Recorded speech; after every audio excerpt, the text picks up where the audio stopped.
Hi everybody, it's great to be back here again, and tomorrow is Friday, and let's get right down to our Torah lesson. This week's portion is called Vayeshev Yaakov Be'eretz Migurei Aviv Be'eretz Canaan.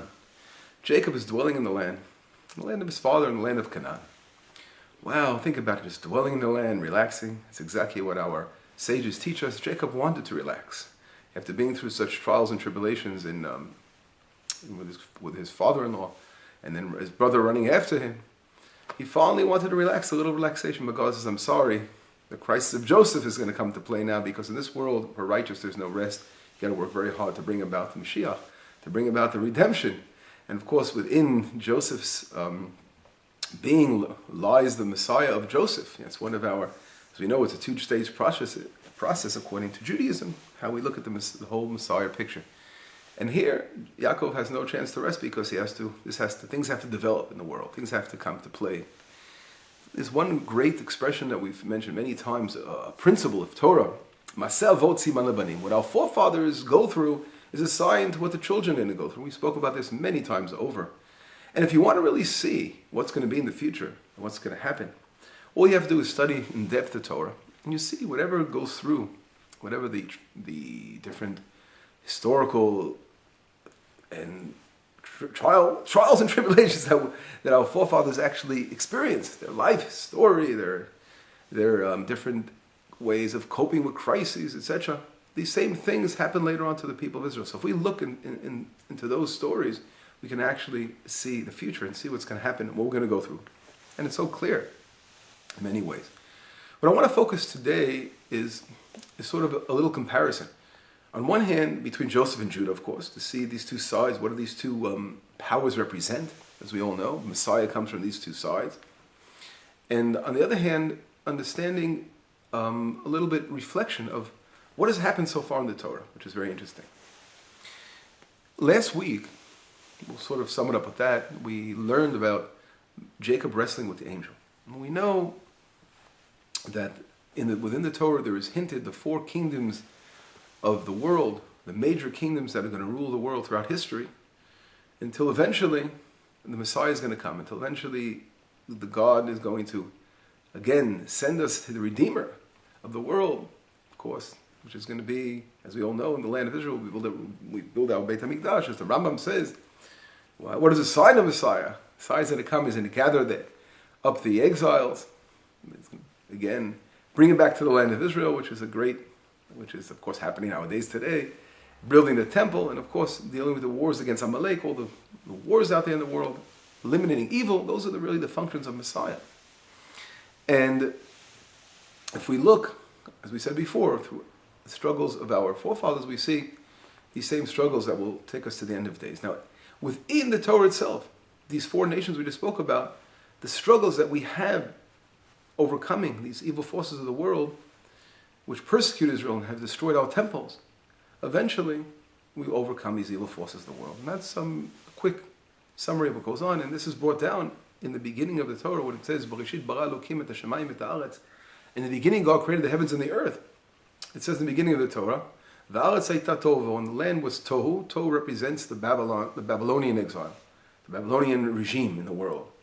Vo represents the Persian regime, Madai in Persia. The choshech, and it says there was darkness on the face of the deep. Darkness represents the Greek culture, which now is coming up. Chanukah is coming up this week. And of course, Tehom represents the most difficult leadership in the world, the most difficult nation of the world that came into play, which is already for 2,000 years existing, the Roman Edomites, which came into the world, and that whole culture, which today rules in the world. And on the other side, it says right after that, V'ruach Hashem, in God's Spirit, presence, right? V'ruach Hashem hovers over the water, right? Mirachefet al pnei hamayim. And that is, of course, again, our rabbis teach us, this is the sign that of redemption, the Mashiach, the power of Mashiach is already existing in the beginning of creation. So all these things, the four nations, together with the power of Mashiach in the world, exist in the beginning. And what is this whole process we go through, the four nations of the world? I didn't want to go into the whole details now. That's a lesson in itself, of course. But it's the whole concept of this world, what we have to do as the people of Israel, and every human being. We have to do to try to reach that great day of redemption. But we have jobs. Every nation has its job. The people of Israel has its job. We have to get our act together to try to bring this about, to make it happen, to make redemption a reality in the world. And understanding the story of Jacob when he was in exile, and struggling afterwards, coming back to the land, having to struggle with the angel, crossing over again the Jordan and the Yabok.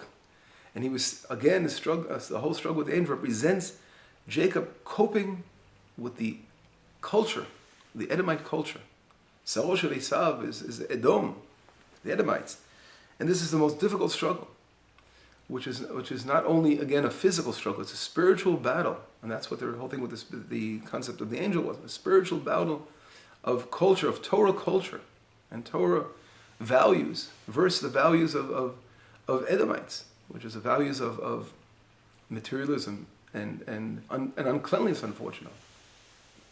And that's the battle that Jacob did. Not only that, he grabbed a hold of his leg, right, and he hurt Jacob's leg. In Hebrew, we call it Gid Hanasheh, the sinew, Hanasheh, meaning to forget. This is what Esav wants to do. He wants Jacob to forget the Torah, to forget where he comes from, to forget his home, to forget the beauty of Torah and the connecting with Hashem the way we should. And that's the battle. And we discussed from now until then, it's been Abraham leaving the land, coming back, and these battles going on, and dealing with the culture and idol worship. And this is what's been until now in the Torah. But now this week's portion is very interesting. Jacob returns to the land. Okay, the struggle with the nation seems to be over for now. But then now there's a new struggle that comes into play, and that's dealing with a son in his home after his wife passed away, and now he has two children he's raising, right, with the mother's not here. So he has, of course, Leah and the other maidservants that are, they're still alive. But Joseph and Benjamin are from a different mother, Rachel. And he has to raise a child in the house that's hated and not understood. And he's trying to relax, but it's not happening. There's a lot of strife in the home. There's this dreamer here who's making his hair fancy and painting his eyes. And the brothers don't understand what this guy's all about. He's talking bad about them, lashon hara, about the brothers, bringing it to the father. Wow, and they're really upset and they're really not getting along too well. But Jacob wants to bring peace in his home, and he sends Joseph all the way from Hebron. And Hebron in Hebrew comes from the word lechaber, meaning to connect, to unite. Chaver, friend, right? He's sending Joseph all the way to Hebron, to Shechem, where I live, here in Itamar, and saying, make peace with your brothers. But unfortunately, and yes, if you read actually here in this week's portion, it's absolutely amazing how many times the word brother is mentioned. Joseph comes and says, "Et achai anochi mevakesh," I'm requesting my brothers. He's here to try to unite and to connect with his brothers, but unfortunately they don't understand him because they look at Joseph in a different light. They're judging him from an external way of looking at somebody. And therefore, they plot and they throw him in the pit, and he eventually bounces down to Egypt, and the whole story. And we know, of course, that all this is divine in a way. Everything is, has a divine side to it, to a human side, right? To a side in this world, a nigla, a revealed side. But we're looking at if you look at the whole picture, you know that everything behind the scenes, God is behind the scenes here, and following Joseph down to exile and watching over Joseph. But here again, the brothers did not see a special individual that he was. It wasn't a regular jealousy over the Keton and Pasim. A lot of people look at the Bible and they say, oh, the brothers were jealous in a simple way. It's not so simple. It's much deeper than it is. It meets the eye. It had to be a great difference of philosophy, of way of looking at life. They didn't believe that he was really going to be part of the family. Until now, they saw Esav cast out of the family, and they saw Ishmael cast out of the family. So they thought, okay, Joseph would be cast out. He wasn't really following the light of the family, the way the family, the culture of the family. It didn't seem that he was the same thing. He was hanging out with the maidservants' children, again, painting his eyes in hair, dreaming about he's going to be the leader. He didn't seem like an individual that could be part of the house of Jacob, a Torah person, a person of spirituality, in the way they understood. They had their their whole concepts of what they believe, spirituality is all about. But they didn't see that in Joseph. And that's what caused him to throw Joseph down to Egypt out there. So here we're talking about in the house. A lot of times, until now, it was coping with the world, coping with the struggle of the foreign culture. But now within the home itself, there was a crisis going on, and had to make peace amongst the brothers, but it didn't happen so fast. Joseph was cast out. And Judah, who was supposed to be the most responsible individual of the family, the leader, right? He was involved in the selling of Joseph. And not only that, we see, amazingly, right after the selling of Joseph, he completely falls down, and he has a crisis of his own with someone on his spiritual caliber of Judah to fall to a woman who thinks she's a harlot, to take a woman. Of course, it ends up being his daughter-in-law, and the Messiah comes out of this whole relationship. But what he really thought on the inside, what he thought on the outside, of course, was this was a harlot, etc., etc. He did not know that it was daughter-in-law, obviously. So here we see a interesting thing, a crisis on Joseph and a crisis on Judah. Now, these two individuals are messianic figures. Don't forget that Joseph represents the Mashiach ben Yosef, the Mashiach of Joseph, and Judah represents Mashiach ben David, Messiah of David. And these two forces together combined, we spoke about this in the past, build the nation of Israel. It's taking these two trees and grafting them as one tree and building the house of Israel. A spiritual building, which is with Judah on top, on the basic, which is the physical foundation, and together making the land flourish and being able to make an environment and then bring about the entire kingdom of God to be revealed in the world. This is the whole concept of Messiah. What happens over here, we have to look again. I said everything look in the Torah as a reflection of what's going to be in the future. So what happens? We see that there's going to be some kind of after we come back to the land, because Jacob represents returning from the exile. So today, in modern day Israel, we've returned from the exile. All right, we're back in the land, but the struggle between Joseph and Judah is going to be there still, and has to be reasoned out, and again, peace must be made between the brothers.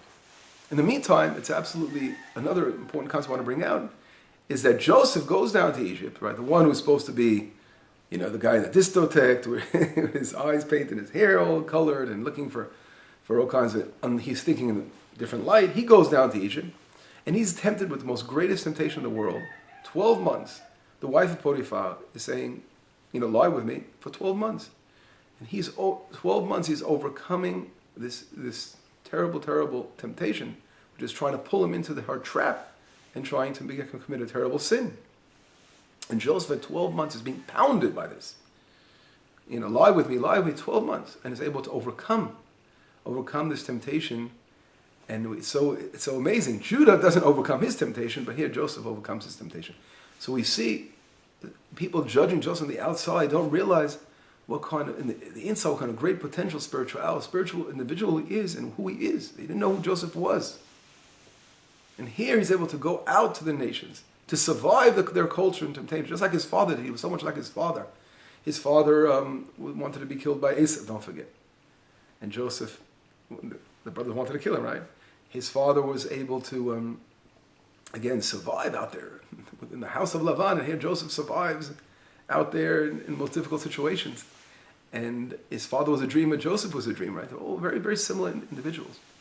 But it's so interesting in that Jacob dreams, when he dreams about the ladder from earth to heaven. I mean, connecting the earth. I mean, on one hand, the physical foundation of the world, we have to connect to the spiritual frame, connecting those two worlds together. That's the ladder going up. I spoke about this in the past. But Joseph also he dreams about the sheaves, everyone bowing down to him in the middle of the sheaf. So he dreams about the grain growing from the ground, right? The sheaves coming out of the ground. So he dreams about the ground as well. And he also dreams about the stars in the heavens. But what's connecting them? It seems like he's lacking for some reason that connection, that ladder. So, how is he similar to his father in that way? And we see in Hebrew, when Joseph overcomes a temptation with Potiphar, the wife of Potiphar, it says, Vayima, you got to say it 3 times. It's a very special way of singing it in the Torah. And that's refusing to fall is the ladder. It also looks like a ladder when you look at the sign of the trup, we say, of this musical note. It looks like a ladder. And Joseph's ladder that's the ladder. It's the missing ladder, but it's on the inside. It's not revealed on the outside. So you just have to look very, very hard sometimes and not only look on the external, but look on the inner and try to know someone well. And here Joseph comes through with flying colors. And that's why eventually he reaches greatness and he's able to provide for the family and again, sustain not only his family, but the entire world, and represents the Messiah of Joseph, which is going to be that great individual. Individuals, because here, when I entered an interesting topic, talking about Messiah of Joseph is not only one person, but it's a whole period of time where we're going to build a land. And that's really, quickly, let's bring it to nowadays. Today, we are living in a situation, we're back in the land. And we began to build the land. Rav Kook spoke about this many years ago, in the early 1900s, when even before the state of Israel was founded, that this is a Messiah, the Mashiach coming, and of course, returning of the exiles, coming back to the land. And he was supported the kibbutznikim. The kibbutznikim were secular Jews that came back to dry the swamps up. There were many religious Jews as well, but there were also many non-religious Jews that came back and they had the desire to build the land. And Rav Kook was saying, here this is an act of Messiah. Do not look at it on the external way. Look at what's inside, what God is pushing behind the scenes. Because sometimes what meets the eye is not true. Just like when Joseph, what met the eye is the opposite, right? You have to look within. God hides very, very special, lofty, amazing things within external things that don't seem to be holy. But it's the holiest thing in the world. That's what you see how Messiah comes from Joseph, this amazing character. And from Judah, again, this relationship with his daughter-in-law, just like Lot, who, again, the ancestral relationship with his daughters, and Moab, Ruth came from that side. The same way here, this relationship between his daughter-in-law and Judah and his daughter-in-law, Messiah comes forth from these relationships. So somehow the situation we've seen, the exact opposite. You see a tremendous salvation coming from those situations. And that's a lesson God is trying to teach us so clearly. Do not look at things in external. Sometimes the things you think they're the furthest away from holiness, underneath, behind the scenes, there's a God in this world. Don't forget me, God is saying. Don't forget that there's a God in the world who's pushing things forward. And the most unexpected places you will see the redemption coming from. Right now we are in a world struggle. The world's coming against us again. What else is new, right? Iran is working hard to get the nuclear reactor, and every time with the fancy world saying, okay, they're going to agree and whatever, coming to some kind of agreement. But we know very, very hard, as we heard what the spiritual leader said this week, comparing us to Israel, to dogs, not humans, whatever it was. I don't remember exactly. I'm repeating his stupidity. But the hatred in this man and in this nation, he's one of the nations against Israel. At the end of the day, he's coming and trying to destroy the land of Israel. That's what they're hoping for. And the world is remaining silent, and again, in God siding with the evil forces. The same people in the world, we're asking you to wake up and to help Israel. And there are such amazing people that are with us. We want the people that want to overcome these evil forces and realize that these evil forces that want to, again, bring destruction to the world. It's not for no reason that Israel is so strong and so obsessed with the Iranian nuclear capability, because we know very well what they want to do. It's not for nothing. You have to realize what happens here in Israel is godly. This is something that we have to, our responsibility as a world, not only as the nation of Israel, is to wake up. But Israel, unfortunately, apparently is going to have to hack this alone, together with special friends that stand with Israel, and deal with the situation. But this is part of that struggle. But that's, again, I mentioned, is the external struggle. The internal struggle of this week's portion about the family gives us strength. When we get our act together as Jews and we realize we have to love each other. And although someone may look different than the others, sometimes someone may not be wearing a yarmulke on his head. And he may not have a long beard. He may not have tzitziot outside. But he may have such a very, very special inner spirituality and cares so much about the nation that he doesn't know everything yet. Don't judge him the way he looks. He could be better than a lot of people look a lot more religious looking on the outside. Don't judge a book by its cover. Look inside, see who that person is, and he could be within, again, bringing about amazing things happening, bringing about amazing redemption to the world. Every person, love him who he is, and that's really the key for our success when the tree of Joseph unites with the tree of Judah into one.